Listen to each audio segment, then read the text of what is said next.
Now, according to the National Sleep Foundation, did you know that the human beings are the only mammal in the world that delay their sleep willingly? As a newborn baby, where they experience a lot of growth in mind and body throughout their new life, they tend to sleep for 14 to 17 hours a day. And as we become young and aspiring men and women, our sleep cycle changes in pattern tremendously. We see the responsibilities being added to our lives, from our career choices to the family commitments and even the lifestyles that we choose for ourselves. As we crave for new social media posts, for watching those new TV shows, or even working day and night for that amazing new career that we aspire to go for. But what we don't realize about this is that many of those activities actually impact our way or quality of sleep. Because when we think of sleep, we think that we should sleep for 7 to 8 hours a day, that we think it's supposed to be a quantity. But it's not about the quantity here that I'm talking about. It's about the quality of the sleep that you're getting affected by. And let's put it in two ways: how neglecting your quality of your sleep can impact you later on. In the short term, you might notice that once you start neglecting your sleep, you will change your mood. You'll constantly forget about the things that you need to do. And you will start seeing that there will be an increase in appetite, wanting to eat more food and start gaining more weight. In the long term, the quality of sleep that you're missing right now will impact your immune system. It will impact your hormone production that you need for your body to function normally.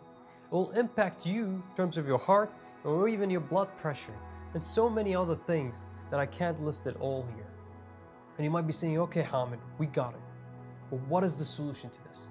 And I will say to you, that's the right question to ask. Because I got 5 tips that will help you with getting that quality of sleep and guide you towards the sleep that you need today. Now, my first tip is a very simple one, but very challenging to do. Is to fall asleep and wake up at the same time every single day.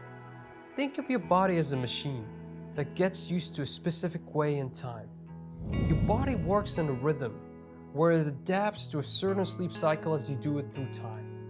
The more you stick with that same time schedule of that sleep cycle, the more your body gets ready for that when it needs to sleep and when it needs to wake up.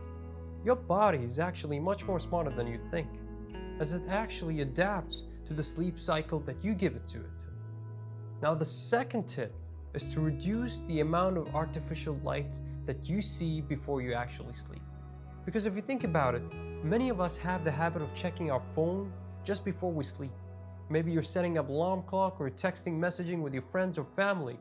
But this blue light that you see within your eyes, it impacts the quality of the sleep that you will have later on. Because our brain can only release so much of the hormone called melatonin that will help promote more better sleep.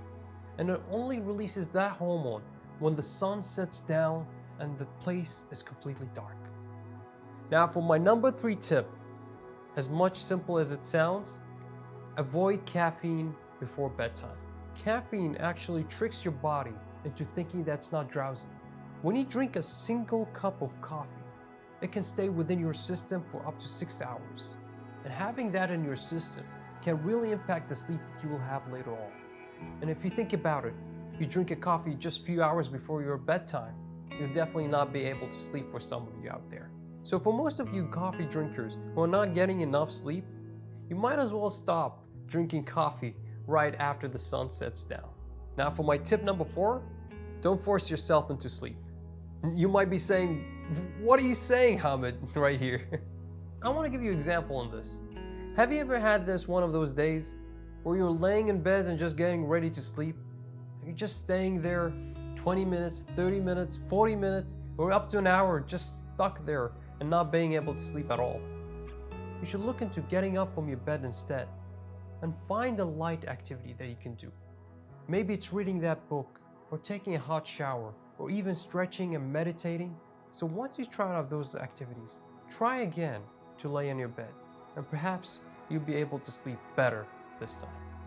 Now, for my last tip that I want to give you here, number 5, keep your room temperature cool, whether it's at the 18 degrees Celsius or 65 Fahrenheit, because as your body prepares for sleep, it requires to release all the heat that has been stored up within your body. You might have had that time where your sleep was disrupted because the room temperature was actually really hot or even really cold. But starting from that normal point, which is 18 degrees Celsius or 65 Fahrenheit, it might give you the initial start point to find that true temperature that will give you that comfort that you're looking for. And that is my 5 tips that can really get you that quality of sleep that you need. Perhaps you might have different things that will really make you sleep even better, but you can add those 5 tips to help you promote that quality of sleep that you need today. But this is my tips that I want to share with you that I've learned from this book, Why We Sleep by Matthew Walker. So if you want to find out more about how you can sleep better, then I definitely recommend you to read the book and find out more about how we actually sleep and why we need sleep on an everyday basis. Share this content with your friends and family and let them know how they can get that quality of sleep that they need today. Thank you very much. Take care and God bless.